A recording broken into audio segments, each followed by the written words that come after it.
Agora são 8 horas e 27 minutos. O Fabrício Naits, que já está aqui no estúdio do Jornal da Manhã. Tudo bem, Fabrício? Bom dia, Rafael. Bom dia. Para a gente falar um pouquinho sobre o Chile, né? Houve uma série de manifestações violentas no Chile há 4, 5 anos, um pouco mais, um pouco menos. 2019, exatamente.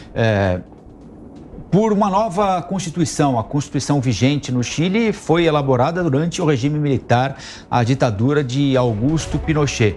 No final das contas, todas aquelas manifestações produziram uma nova Constituinte, uma eleição presidencial com um vitorioso até então tido como um azarão, mas a negativa, a recusa da segunda Constituição ontem pelos eleitores chilenos, não é? Pois é, a segunda em pouco mais de um ano. É exatamente isso que aconteceu no último domingo, Rafael. Novamente, bom dia para você, para a Paula, todos que acompanham o Jornal da Manhã. 83% dos eleitores chilenos compareceram às urnas ontem. O voto é obrigatório e 55% deles votaram contra a proposta da nova Constituição. 45%, portanto, votaram a favor. Que proposta era essa? Como que ela foi elaborada? É uma proposta que ela era vista majoritariamente como uma proposta de direita, até um pouco mais à extrema direita. Por quê? Porque a Assembleia Constituinte chilena, ela é ocupada ali por 22 cadeiras pelo Partido Republicano de extrema direita, visto mais como de extrema direita, 11 cadeiras do partido da direita mais moderada, outros 11 da esquerda.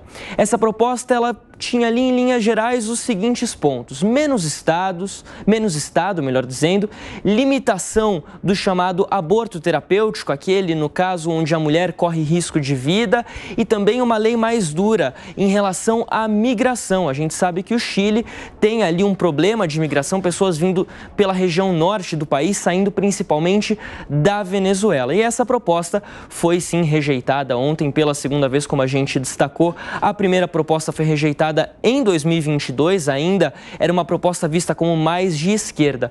Ou seja, os chilenos que saíram às ruas ali a partir de 2019, ainda no governo de Sebastián Piñera, para reivindicar uma nova Constituição, não conseguem chegar a um acordo. Por que eles querem mudar a Constituição? Como você falou, Rafael, a Constituição atual lá no Chile, ela é de 1980, na época do governo da ditadura do general Augusto Pinochet. E ela não era vista como uma Constituição muito democrática, ela não foi referendada pela população na época, ela é vista como uma Constituição fraca no que diz respeito à proteção de direitos sociais, como saúde, educação, aposentadoria, e ela já inclusive passou, no período da democracia chilena, pós-ditadura, por 62 reformas constitucionais. Ou seja, há uma vontade da população chilena de mudar esse texto, ter um texto popular, um texto que atenda às reivindicações atuais, mas não há consenso algum.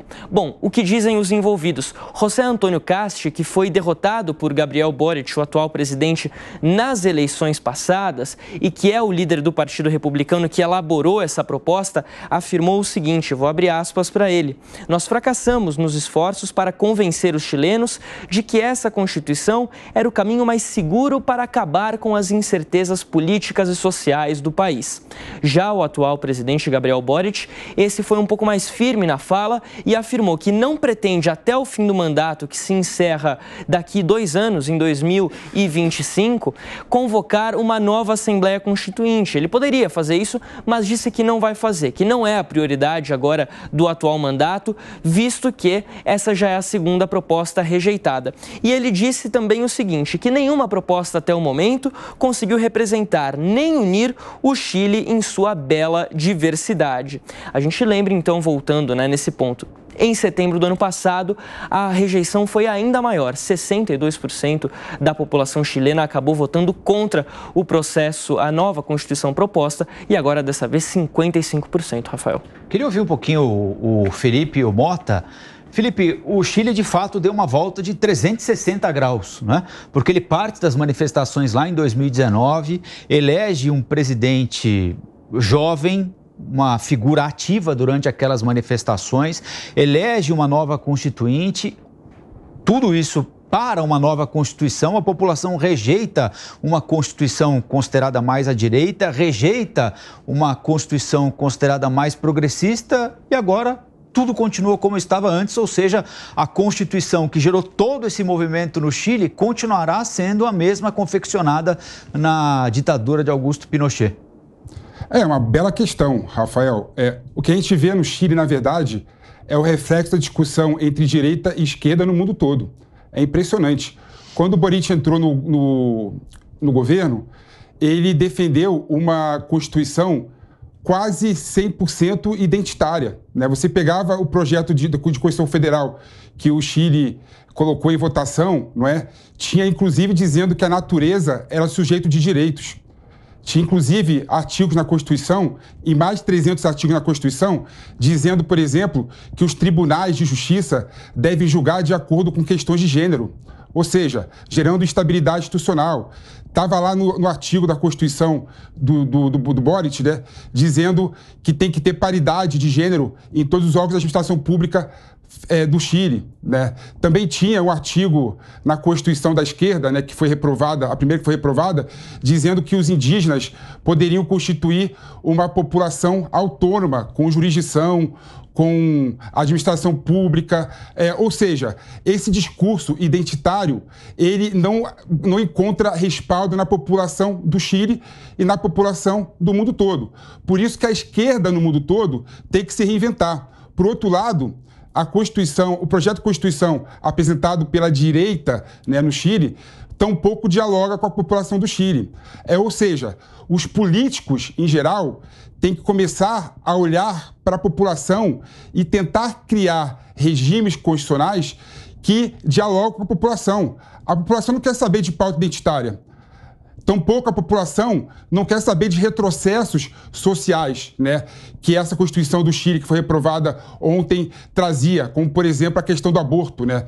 Sem querer criar polêmica sobre se o aborto deveria ser legalizado ou não, o fato é que a população do Chile já tem, no íntimo dela, a questão do aborto bem resolvida. Então não cabe uma Constituição chilena de direita voltar atrás nessa discussão que foi uma conquista da população do Chile. Ou seja, o que acontece no Chile com as duas constituições não aprovadas, e a que está em vigor é a Constituição do período do Pinochet, é exatamente a falta de diálogo da direita e a esquerda com a população em geral. Mota, queria te ouvir sobre esse giro que o Chile deu para basicamente voltar para o mesmo lugar. Pois é, o Chile já foi, durante algum tempo, um grande exemplo para a América Latina do ponto de vista de desenvolvimento econômico, né? Tem essa frase chavão aí, redução da desigualdade, tudo que os governos fazem é pela redução da desigualdade, a desigualdade, a pobreza só aumentam porque os governos intervêm demais na economia. E o Chile teve uma experiência muito boa nesse sentido durante, contraditoriamente, uma época em que existia uma ditadura lá, a ditadura do general Augusto Pinochet. Os chilenos agora estão tentando reencontrar o caminho.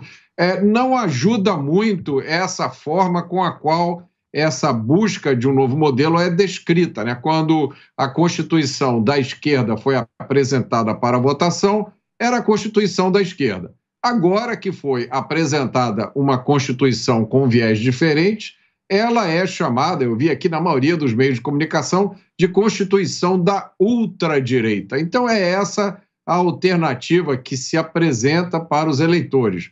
Ou é a esquerda ou é a ultradireita. Na verdade, não se trata nada de ultradireita.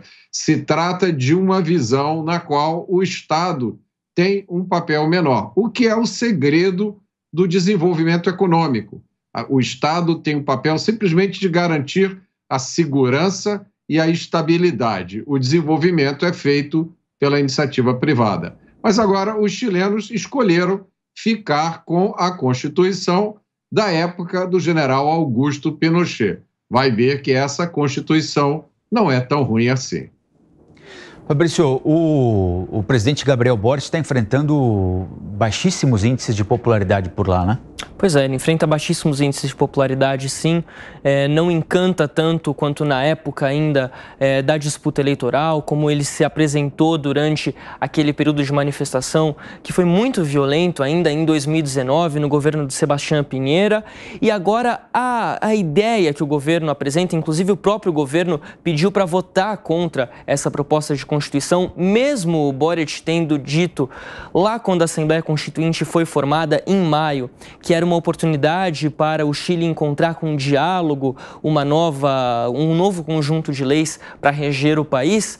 Ele acabou ali apresentando uma discordância do atual texto e falando o seguinte: o consenso entre o governo, que entre uma Constituição que já não é muito boa e uma que pode ser pior, eles preferem manter aquela que não é muito boa. Então, esse foi o consenso da esquerda no Chile, esse foi o consenso vindo do Palácio de La Moneda com o presidente Gabriel Boric, que precisa encontrar por lá uma forma de dar uma sustentação maior às promessas que ele fez em 2019, quando ele apareceu como uma espécie ali de uma figura messiânica em meio a uma onda de protestos. A gente lembra, até destacando até um pouco do que falou o Felipe Monteiro agora há pouco, a participação indígena que estava muito bem descrita na proposta constituinte do ano passado, ao seguinte: a Assembleia Constituinte lá no Chile, ela é eleita democraticamente pela população, como aconteceu em maio deste ano, mas há sempre vagas garantidas para representantes das populações indígenas do Chile. É um país que tem uma larga população indígena ali, principalmente mais ao norte do país, e eles estão sempre representados nesse processo constituinte. Então, há toda uma vontade popular, mas Gabriel Boric, até o momento, segundo os especialistas, segundo também as pesquisas de opinião neste momento, não consegue traduzir o que foram as promessas e o que ele recebeu de apoio em fato, em realidade. Valeu, Fabrício. A gente volta a conversar no Jornal da Manhã sobre os assuntos do mundo.